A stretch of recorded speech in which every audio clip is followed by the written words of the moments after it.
ఇప్పటికే రాయలసీమ నుండి వచ్చిన ప్రతినిధులు చాలా విషయాలు చెప్పి ఉంటారు. ఈ మధ్య కడప జిల్లాలో తెలుగుదేశం వాళ్ళు మహానాడు నిర్వహించారు.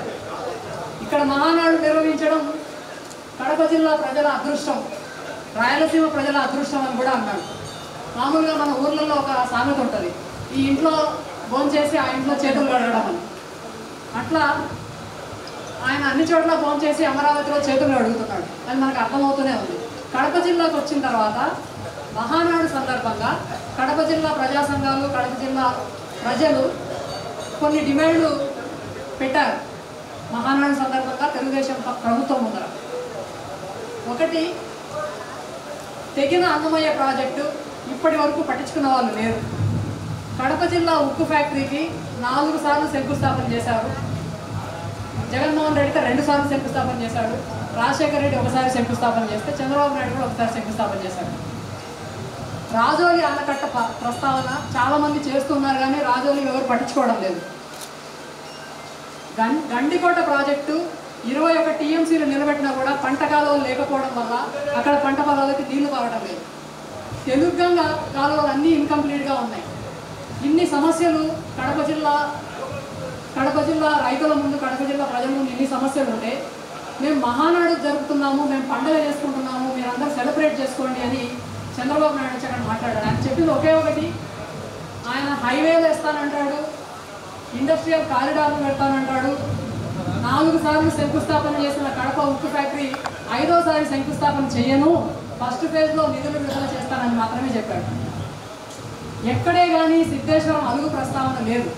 2003లో మొదట దీని ప్రతిపాదన వచ్చి 2016 నుంచి కంటిన్యూస్గా క్రమం తప్పకుండా ఇక్కడ నుంచి రైతులు, ప్రజా సంఘాల వాళ్ళు ఉద్యమం చేస్తున్నారు.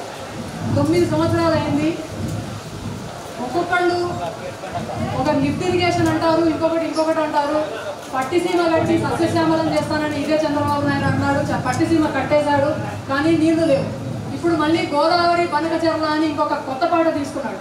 సిద్ధేశ్వరం అలుగు అంటే సిద్ధేశ్వరం దగ్గర ఎప్పుడు ప్రాజెక్టు ప్రస్తావన వచ్చినా 1951 నుంచి నాగార్జున సాగర్ అయిపోయింది, శ్రీశైలం అయిపోయింది. ప్రతిసారి సిద్ధేశ్వరం పక్కన పెట్టి వేరే ప్రాజెక్టులు వస్తున్నాయి. ఇన్ని సంవత్సరాల తర్వాత 9 ఏళ్ల నుంచి సీరియస్గా ఇక్కడ ప్రజలు డిమాండ్ చేస్తుంటే ఇప్పుడు తీగల వంతెన అంటున్నారు. మళ్ళీ సిద్ధేశ్వరం అలుగు ప్రస్తావన వస్తే తీగల వంతెన అంటున్నారు. గోదావరి నుంచి నీళ్లు ఎత్తిపోసి మీకు నీళ్లు ఇస్తాము, మీ కరువు తీరుస్తాము అని విచిత్రమైన మాటలు మాట్లాడుతున్నారు. ఇది రాయలసీమ ప్రజలని అవమానించడమే. ఇప్పటికైనా ప్రభుత్వము సిద్ధేశ్వరం అలుగు గురించి కనీసం ఏమనుకుంటున్నదో చెప్పాలి. ఇంతమంది ప్రజలు ఇన్నేళ్ల నుంచి డిమాండ్ చేస్తూ ఉంటే దాని గురించి ప్రస్తావన లేకుండా మీరు ఏవేవో విషయాలు చెప్తారు. రోజుకొకసారి అమరావతి ప్రస్తావన లేదే చంద్రబాబు నాయుడికి నిద్ర పట్టదు. కానీ ఇంతమంది ప్రజలు గుక్కెడు నీళ్ళు అడుగుతుంటే మాత్రం ఒక్కసారి కూడా మాట్లాడాలి. ఇక నుంచైనా మళ్ళీ మనం ఇంకొక సంవత్సరం, మళ్ళీ 10వ సంవత్సరం అంటే దశాబ్ది ఉద్యమం సందర్భంగా మళ్ళీ మనం అక్కడికి చేరక ముందు సీరియస్గా వాడవాడలో మండల స్థాయిలోనూ, గ్రామ స్థాయిలోనూ మనం సిద్ధేశ్వరం అలుగు డిమాండ్ తీసుకొని పోయి మళ్ళీ సంవత్సరం తర్వాత ఇక్కడ వచ్చి మీటింగ్ పెట్టుకోకుండా మన ఊర్లలో మీటింగ్లు పెట్టుకున్నాం, మన పల్లెల్లో మీటింగ్లు పెట్టుకున్నాము. వచ్చే సంవత్సరానికి కనీసం చంద్రబాబు నాయుడు నోరెత్తి ఒక విషయం అన్నా చెప్పాలి. చాలా అన్యాయం ఇది. నేను చేస్తానా చేయను అని కూడా, అంటే ఇంతమంది మాట్లాడుతుంటే ఎంత నిర్లక్ష్యం చూడాలి.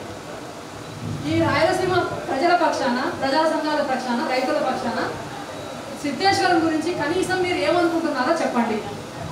ఇది మనము తెలుగుదేశం నాయకుల్ని, మన ప్రజాప్రతినిధులను అందరినీ, ప్రతి ఒక్కరిని నిలదీయాల్సిన అవసరం ఉంది అని చెప్పుకుంటూ థ్యాంక్